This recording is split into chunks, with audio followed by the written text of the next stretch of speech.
Salut à tous, c'est Rafito. Aujourd'hui, on se retrouve dans cette nouvelle vidéo où je vais vous apprendre à créer des menus de navigation en HTML et CSS. On se lance tout de suite. On se retrouve dans l'éditeur de code qui est Visual Studio Code. Je vous mettrai un lien en description si vous voulez télécharger cet éditeur de code là. Ce que j'ai d'abord commencé à faire, j'ai créé un dossier tuto dans lequel j'ai créé un fichier index.html et styles.css. Donc on commence à coder tout de suite. Ce qu'il faut d'abord faire, c'est de créer la structure de page de tout site web en mettant soit un petit point d'exclamation, soit en écrivant HTML 2.5. Ça nous crée la même chose. Ok, ici HTML lang est égal à EREN, ça veut dire, ça dit tout simplement que la langue de notre site web est en anglais. Donc on va le changer, on va mettre juste un F1. Ok, là je vais changer le nom de mon site web. Je ne veux pas que ce soit document, mais ici je veux venir mettre le nom de mon site web, menu. On va dire ici menu de navigation. Pour que ça soit plus clair, je vais scinder mon écran en deux. L'autre c'est mon navigateur et une autre partie c'est mon éditeur de code. Comme ça je verrai plus clair dans ma programmation. Ok, en attendant que, en tout cas pas en attendant, il s'est déjà lancé. Là vous pouvez voir moi ici, je vais scinder mon écran en deux. Là il charge toujours, on attend qu'il finisse. En attendant, on va commencer à coder. On fait une petite section qu'on va, non pas une section, on va juste laisser comme ça, pas besoin de faire des sections, c'est juste des menus de navigation qu'on a besoin de créer. Ok, là vous voyez ici le nom de notre site web, il s'appelle menu de navigation. Ok, on va relier maintenant notre HTML et notre CSS en faisant un link 2 points de CSS. Pour moi c'est styles, on va dire que c'est styles.css. Là il nous le propose directement. On va ouvrir notre fichier styles.css. Ici on va récupérer notre body. On va changer un peu la couleur de notre page en faisant juste un background et puis en faisant un linéaire gradient. Dans ce linéaire gradient là, vous mettez la couleur de votre choix, white et black, disons black. Je pense que c'est comme ça qu'on écrit black. White et black. Là si on actualise, là, vous allez voir ce qui va se passer. Rien ne se passe normal parce qu'on a rien dans notre body. Faisons par exemple H1, un H1 que je vais appeler menu de navigation en HTML et CSS. On va voir ce qui va se passer. Toujours rien. Linéaire gradient.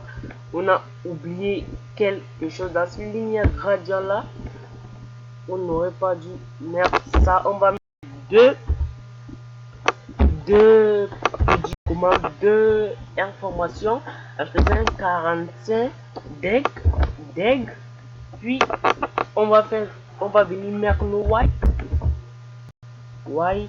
et black. On va voir ce qui va se passer. Toujours rien. J'ai un petit ligne de code à coller. Je fais juste un CTRL-V. Vous allez voir ce qui va se passer. Vous voyez que mon site web a pris une autre couleur. C'est une couleur que j'ai définie. On va bien positionner notre navigateur. Et le voici. Ok, on va laisser nous un menu de navigation en HTML et CSS. Ce qu'on fait tout d'abord, c'est de créer une balise nav pour nom de classe nav toujours. Puis on va venir faire un lit. Je vais prendre un exemple de lit multiplié par exemple par 4. Okay. Dans chaque lit, ici, je vais venir mettre exemple, juste des exemples. Disons ici, exemple. Comme exemple, disons peut-être accueil, faisons quelque chose de plus conforme, quoi. Accueil, nos réseaux, nos réseaux. Après nos réseaux, on peut avoir par exemple quoi, contacter nous. On va enlever celui-là. Vous pouvez voir que ici notre menu de navigation est apparu, mais les menus de navigation sur les sites web sont normalement à cet endroit là ici. Donc on va changer le positionnement de nos menus de navigation. On va venir dans CSS, toujours dans notre body. Là on va faire juste quelque chose de simple. Je vous apprends tout simplement à créer des menus de navigation. Si vous voulez une vidéo complète sur comment créer un site web en HTML, mettez-les moi dans les descriptions. Ça me fait vraiment plaisir de sortir une vidéo sur ça. Et dans notre body, on va faire un display en flex. Ok, le flex permet tout simplement d'allier nos éléments côte à côte. Là on voit bien que ils se sont alignés côte à côte, mais le problème est que nos listes sont toujours l'une au-dessus de l'autre. Okay, on va gérer ça. On va faire notre point nav. On va juste faire un nav. On va dire toujours dans ce nav là un display en texte. Comme ça, ça va mettre nos éléments l'une à côté de l'autre. Là, on vient de finir notre display flex. On voit que ça marche, mais le problème est que ces éléments là ne sont pas centrés. Ok, on fait juste dans notre body, on va faire un align item en centers. Comme ça va s'ancrer nos éléments. Ok, on va faire un margin de disons 50 pixels. Comme ça, ça espace le titre de tous les bords. Vous voyez que ça s'espace. Okay. Dans notre nav, on va pouvoir lui donner un espacement pour pouvoir s'espacer de notre titre.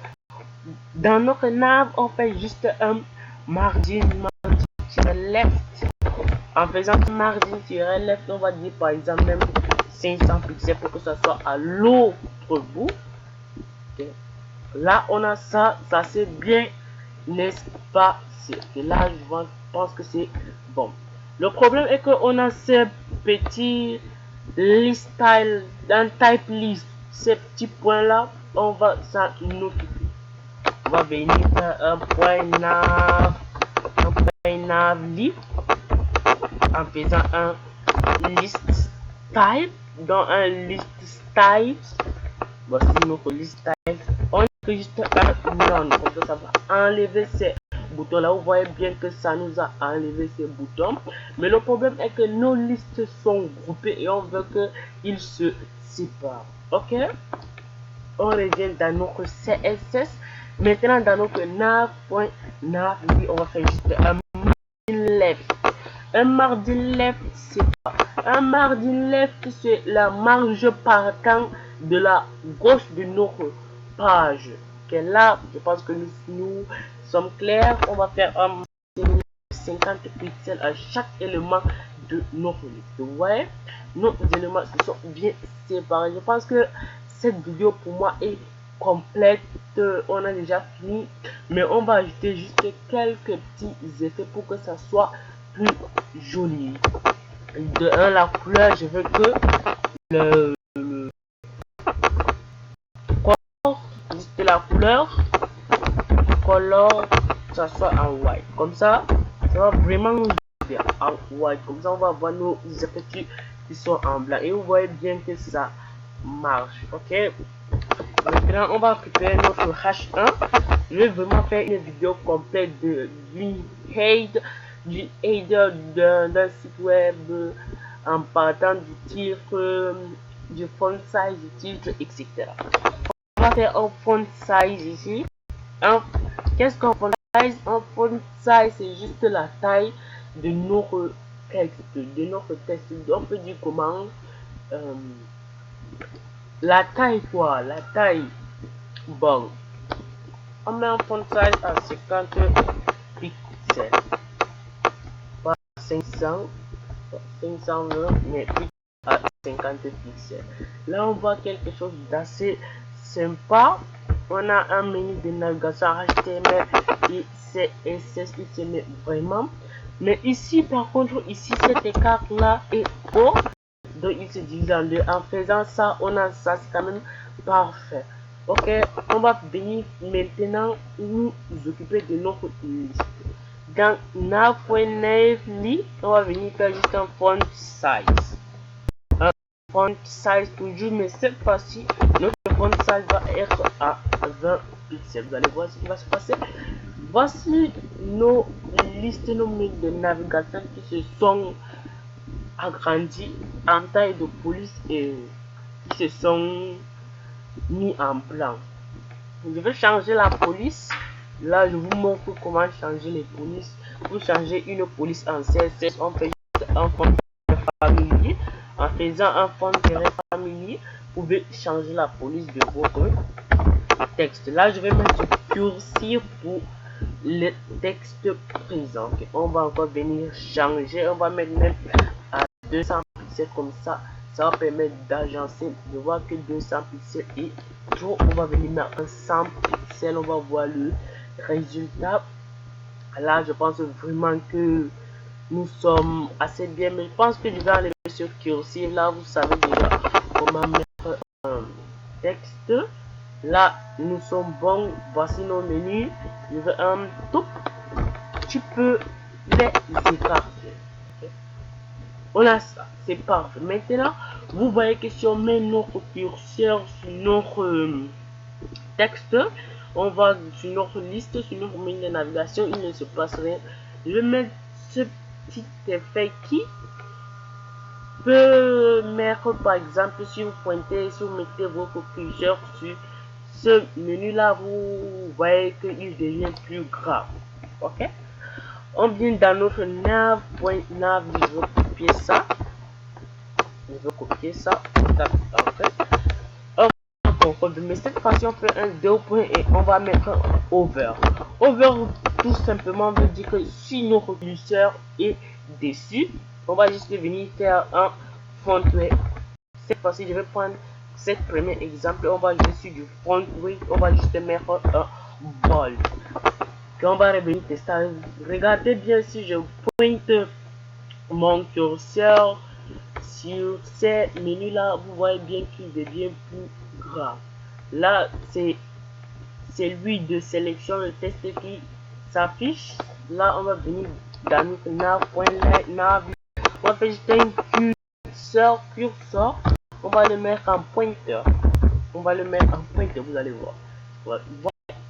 C'est la marque qui s'affiche maintenant. Là, on peut cliquer, mais on n'a rien spécifié. Ok. Là, on va changer un peu le menu de over. Cette fois-ci, on va changer. Donc, on va mettre un transform. Dans ce transform là, on va mettre un scale. Un scale qu'on va mettre à 1.05. Regardez directement le résultat. Si je mets, vous allez voir que ça s'agrandit. Ok. On peut aussi jouer en même temps sur font weight et sur du transform. Vous allez voir le résultat va être quand même joli. Là, vous allez voir ça s'agrandit et ça devient plus gras. C'est ça qu'on charge. Ok, là, on va enlever ça. C'est pas ça que je veux. Maintenant, on retourne dans notre nav.nav. On va mettre un